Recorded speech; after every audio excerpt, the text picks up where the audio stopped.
एक आदमी रोजा रखता था और दिन में 5 मरतबा नहाता था। कै मरतबा? घर के बगले में नदी थी, नदी में कूदे जी मारे डुबकी, नहा के निकल जाता। तो लोग रखल क्यों इतना को सरकने खोरी जा, बोले हमरा रोज अलग।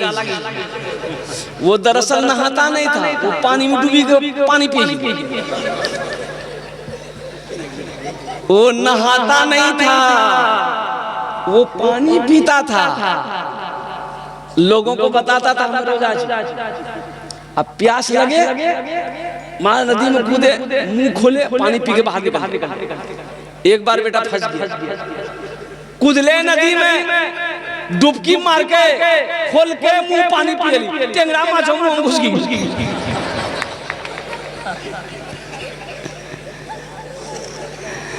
तो मुझे रोजा रखकर पानी पियोगे, नौजवानों रोजे का इनाम मेरा अल्लाह देगा। तो दुनिया की खुशी क्या है?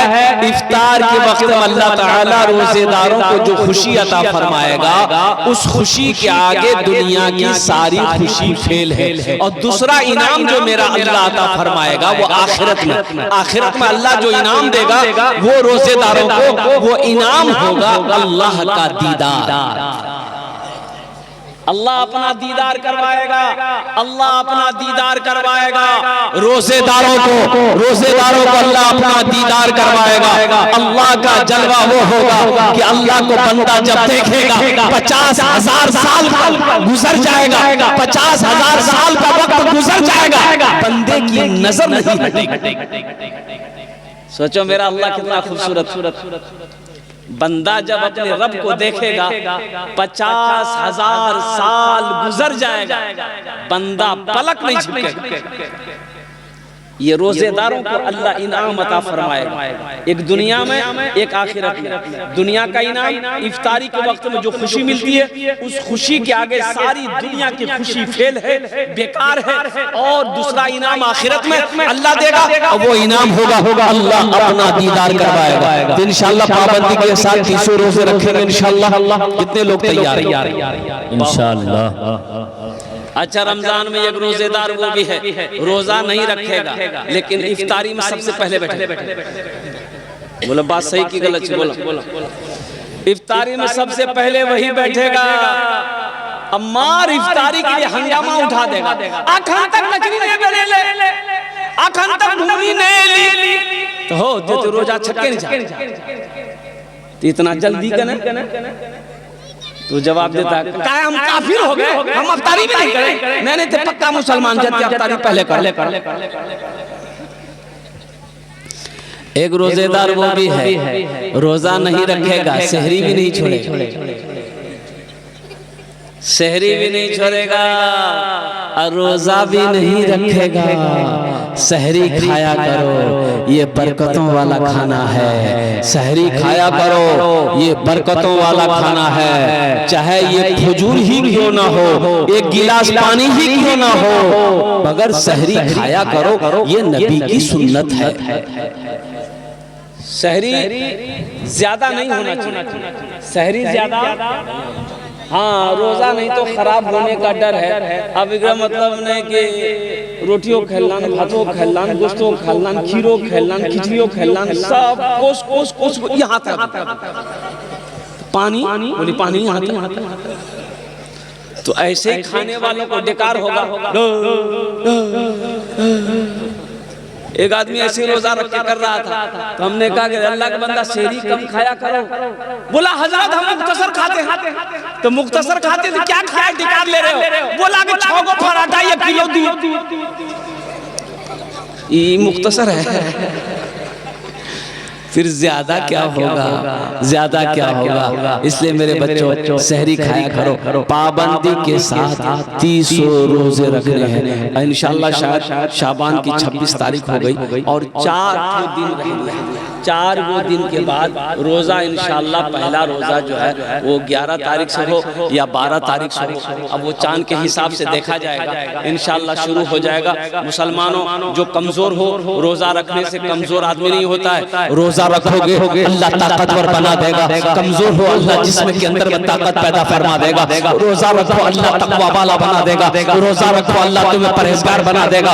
रोज़ा रखो अल्लाह तेरे चेहरे पे नूर पैदा फरमा देगा। रोज़ा रखो, रोज़ा रखो। अच्छा, रोज़ा रखने से कबल क्या करना है? अभी रमज़ान का इस्तकबाल करना है। रमज़ान का इस्तकबाल कैसे करना है? रमज़ान का इस्तकबाल कैसे करेंगे? रमज़ान का इस्तकबाल कैसे करेंगे? कैसे करेंगे? कैसे करेंगे? इस महीने का इस्तकबाल कैसे करेंगे? पहले ज़माने में एक गांव में एक इमाम साहब थे, लोगों को समझाया कि लोगों सुनो, रमजान आ रहा है, 1 महीना रोजा रखना होगा।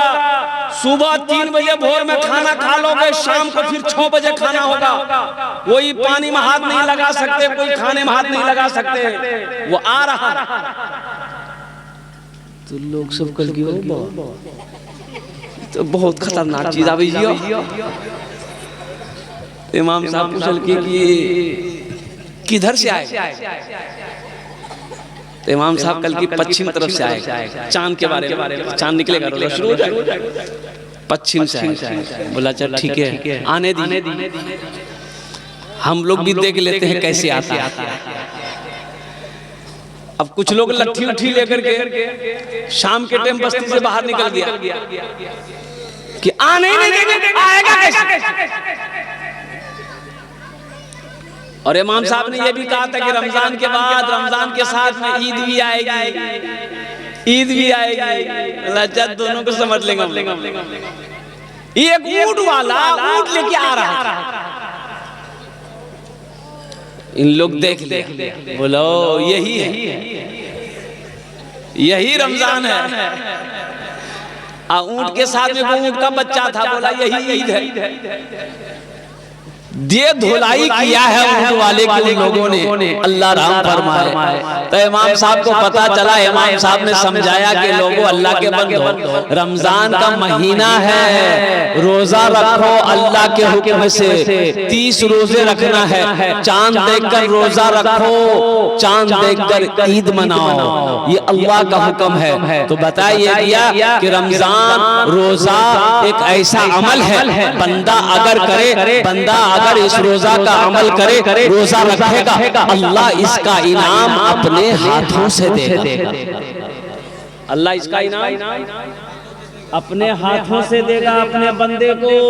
इसलिए मुसलमानों, इसलिए मेरी माँ बहनों, इसलिए मेरे नौजवानों, इसलिए मेरे बच्चों, रोजा पाबंदी के साथ रखना, रोजा छूटने ना पाए, रोजा टूटने ना पाए। हाँ, बीमारों के लिए छूट है, जो बीमार है, बहुत बीमार है, इतना बीमार है कि अगर वो रोजा रखता है तो जान पर खतरा है, उसके लिए रोजा माफ है। वो जब अच्छा होगा तब उसके बाद कज़ा रोजा रखेगा, लेकिन अभी उसके ऊपर में रोजा नहीं है, बीमार है तो दवाई खाइए और कुर्बान जाओ। अच्छा, बच्चों का रोजा, जो छोटे छोटे बच्चे हैं, 3 साल 4 साल 4 साल 5 साल का बच्चा, बच्चे लोग जिद करते हैं मियां हम रोजा रखो, मियां हम रोजा रखो, हम रोजा रखो, शहरी खाएगा और सुबह फिर नाश्ता करना। तो ऐसे बच्चों को शहरी खिला दी और सुबह उठा के नाश्ता भी करा दी और उसको बोल दिया तू एक रोजा भाग, और दोपहर में फिर खाना खिला दी, उसको बोल दिया 2 रोजा भाग, है अफ्तारी खिला दी, 3 रोजा भाग। इंशाअल्लाह पाबंदी के साथ 300 रोजे रखेंगे इंशाअल्लाह, अल्हम्दुलिल्लाह। अल्लाह इन हाथों को उठवाना मेरा काम था। अल्लाह हमारे नौजवानों के, हमारे बुजुर्गों के, अल्लाह हम सब के दिलों को बदलना तेरा काम है। अल्लाह ये आने वाला मुकर्रम महीना, मुहतरम महीना, इस महीने के इकराम करने की, एहतराम करने की, या अल्लाह पाबंदी के साथ 300 रोजे रखने की हम सबको तौफीक और रफीक अता फरमा दे। आमीन बोले। मस्जिद का जलसा है, मस्जिद अल्लाह का घर है, वो अल्लाह जिसने हमें पैदा किया है, वो अल्लाह जो हमें खिलाता है, वो अल्लाह जो हमें जिंदा रखा है, वो अल्लाह जो एक दिन मौत देगा फिर अपने सामने खड़ा करेगा।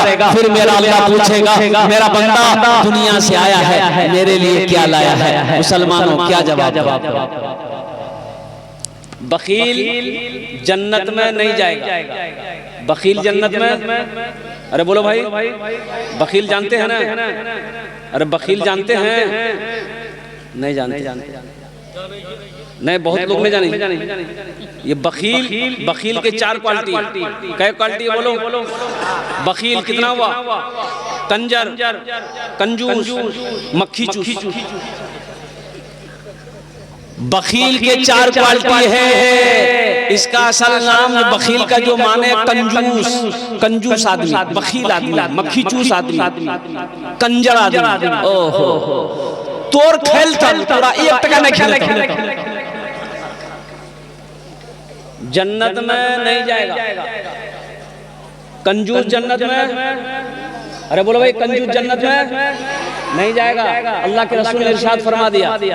तो सहाबा ने अर्ज किया, या रसूल अल्लाह, अगर वो नमाजी हो, नमाज पढ़ता हो, तो अल्लाह के रसूल ने इरशाद फरमाया, जितना नमाज पढ़ना हो पढ़ ले, अगर वो कंजूस है जन्नत में, अरे बोलो भाई, जन्नत में नहीं जाएगा। दूसरे सहाबी ने कहा, या रसूल अल्लाह, अगर वो रोजा रखने वाला हो, तो आमिना के लाल ने इरशाद फरमाया, जितना रोजा रखना हो रख ले, अगर वो बखील है, अगर वो कंजूस है, अगर वो मक्खी चूस है, जन्नत में नहीं जाएगा। तीसरे सहाबी ने कहा, या रसूल अल्लाह, अगर वो कुरान पढ़ने वाला हो, तो रसूलुल्लाह ने फरमाया, जितना कुरान पढ़ना हो पढ़ ले, अगर वो कंजूस है जन्नत में, बोलो भाई, जन्नत में। तो बखील कंजूस बनने में फायदा है कि सखी बनने में फायदा है? सखी बनो, सखी बनो। मेरा अल्लाह सखी है, सखावत को पसंद करता है। मेरा अल्लाह कहता है, मेरा बंदो, मैंने तुम्हें दौलत दिया है, मैंने तुम्हें माल दिया है, मैंने तुम्हें पैसा दिया है, मैंने तुम्हें सोना दिया है, मैंने तुम्हें चांदी दिया है। मेरा बंदा, मैंने तुम्हें दौलत से नवाजा है, मेरे रास्ते में खर्च करते रहो, तुम खर्च करते रहोगे, हम तुम्हें देते रहेंगे। अगर तुम रोक लोगे तो हम भी रोक लेंगे।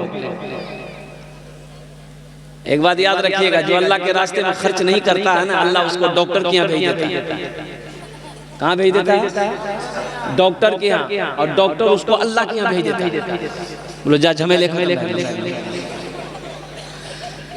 सखी बनो। मदीने में एक आदमी के घर में बच्चे की विलादत थी, गरीब आदमी था। तो दाई आई, तो दाई बोली कि ऐसा करो, थोड़ा शहद मिल सकता है? ये बेचारे बोले, शहद तो मेरे पास में नहीं है। बोला, पड़ोसी से मांग लो। पड़ोसी के यहाँ गया शहद मांगने के लिए, तो पड़ोसी ने कहा कि मेरे पास भाई गरीब आदमी, हमारे पास शहद कहाँ मिलेगा? दूसरे, तीसरे, चौथे, पांचवें पड़ोसी के यहाँ गया, लेकिन किसी के यहाँ शहद नहीं मिला। एक आदमी ने कहा, तुम्हें शहद चाहिए? बोला हाँ। बोला, सुनो, मदीने से बाहर निकलो, ये काफिला आ रहा है, उस काफिले में तुम्हें शहद मिल जाएगा।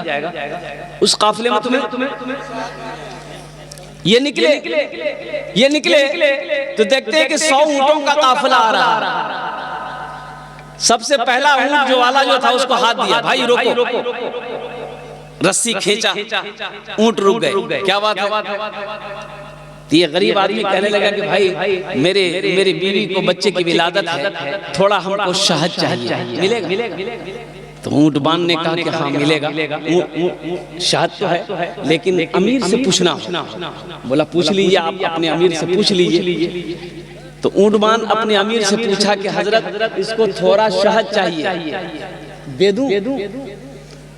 तो एक ऊंट पर 2 घड़ा, 2 बरिया, अरे घड़ा जाने बरिया, शहद का यूं बंधा हुआ था, पीठ पर बैलेंस किया हुआ, एक घड़ा इधर, एक घड़ा इधर। तो अमीर ने कहा कि ऐसा करो, एक घड़ा शहद का खोलकर इसको दे दो।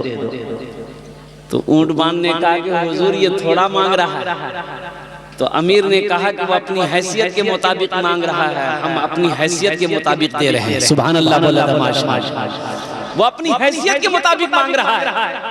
हम अपनी हैसियत के मुताबिक दे रहे, एक घड़ा शहद का खोल के दे दो। तो ऊंटबान ने कहा कि हजरत एक घड़ा दे देंगे तो दूसरा घड़ा हम लोग ऊंट पर कैसे लेके जाएंगे, बैलेंस गड़बड़ा जाएगा। तो अमीर ने कहा कि दोनों घड़ा दे दो। क्या दे दो? दोनों घड़ा दे दो।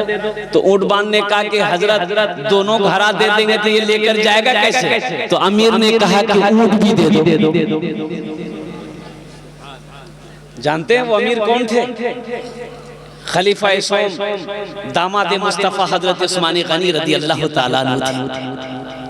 मुसलमानों सखी बनो। वो उस्मान जिसको अल्लाह के रसूल जनाब मोहम्मद रसूलुल्लाह सल्लल्लाहु अलैहि वसल्लम ने कई मर्तबा जन्नत की सर्टिफिकेट दे दिया कि लोगों मुसलमानों जन्नती अगर किसी को देखना हो तो उस्मान को देखो।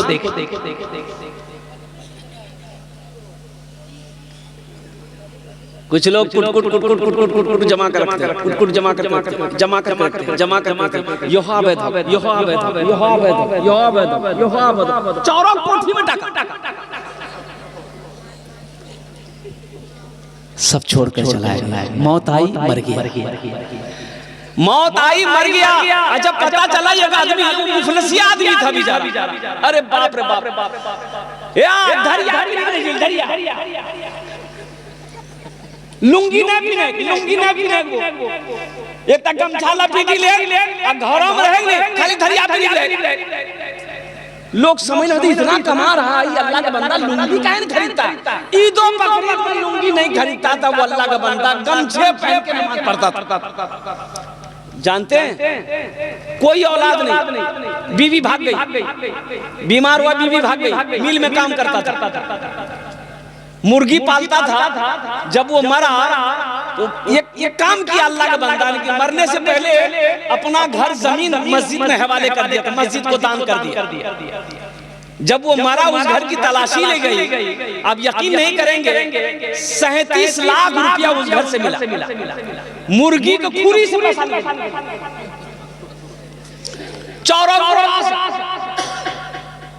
या अल्लाह बरिया घरा जिंदगी भर गमछा पहन। क्या फायदा ऐसे पैसों से क्या फायदा? मेरा भाई मेरा अल्लाह सखी है। मेरा अल्लाह कहता है मैंने तुम्हें दौलत दिया है, मैंने तुम्हें माल दिया है, मेरे रास्ते में खर्च करते रहो, दीन के कामों में खर्च करते रहो, मस्जिद मदरसा में खर्च करते रहो। तुम खर्च करते रहोगे, हम तुम्हें देते रहेंगे। अगर तुम रोक लोगे तो हम भी रोक लेंगे। तो इंशाअल्लाह खर्च करेंगे मेरे भाई। कितने लोग खर्च करेंगे? हाथ उठाओ। इंशाअल्लाह सखी बनो। अल्लाह सखावत को पसंद करता है, अल्लाह दान को पसंद करता है। और एक बात याद रखिएगा, बखील कंजूस